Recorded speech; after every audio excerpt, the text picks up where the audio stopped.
Could you please introduce yourself? Yes, my name is Bruce Elliman. I'm a professor at the U.S. Naval War College, PhD, Columbia University, undergraduate degree at UC Berkeley. And Dr. Elliman, what brought you to the Marshall Foundation today? Yes, my research this past summer was at the Eisenhower Library in Abilene, Kansas. General Van Fleet in the spring of 1954 was sent to the Far East to do a exhaustive study of the status of forces in the various countries that we were allied with, including South Korea, Japan, Taiwan, Philippines, etc.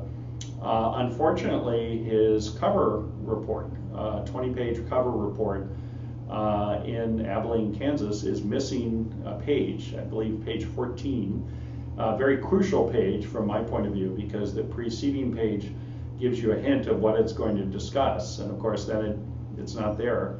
I came today to look at the Van Fleet papers. There are about 100 boxes. Unfortunately, I found a copy of the actual report, but not the 20-page cover letter.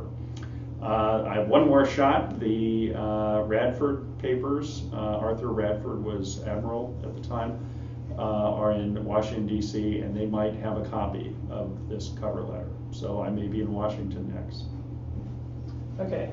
And did you find anything particularly interesting during your research today? Yes, I did. In fact, I was quite surprised and pleased to see copies of Van Fleet's interviews with the president of Taiwan, Chiang Kai-shek. Never knew they were here. I didn't realize in advance I would find them, and of course, through your generosity, I now have copies.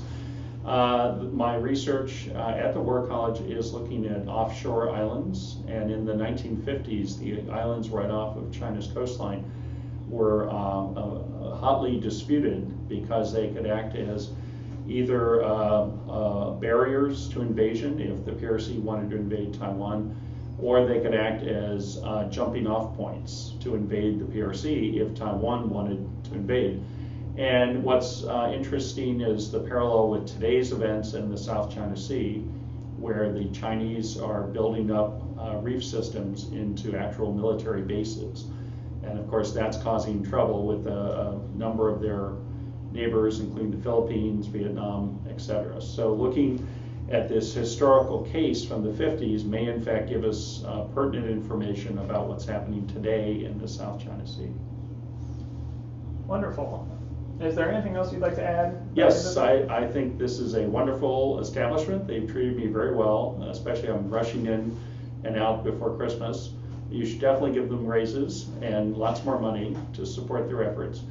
What I especially find to be helpful is that all of the documents are here at this location. I cannot tell you how many times I've been at a library or archives where you ask for something and it's off-site, and they have to go get somebody, go find it, bring it in, and sometimes it makes it almost impossible to use the materials. So it is very fortunate that you're able to have all the materials here on site. And today I found things in boxes I had not been aware of. I asked for the boxes, and within 5 minutes they were on my desk. So it's very convenient to use this archives. And as someone who goes to archives frequently, I can tell you how important that is. Anytime you've put something off-site, it actively dissuades 99% of the people who might want to use those materials. So I think you've got an excellent setup here.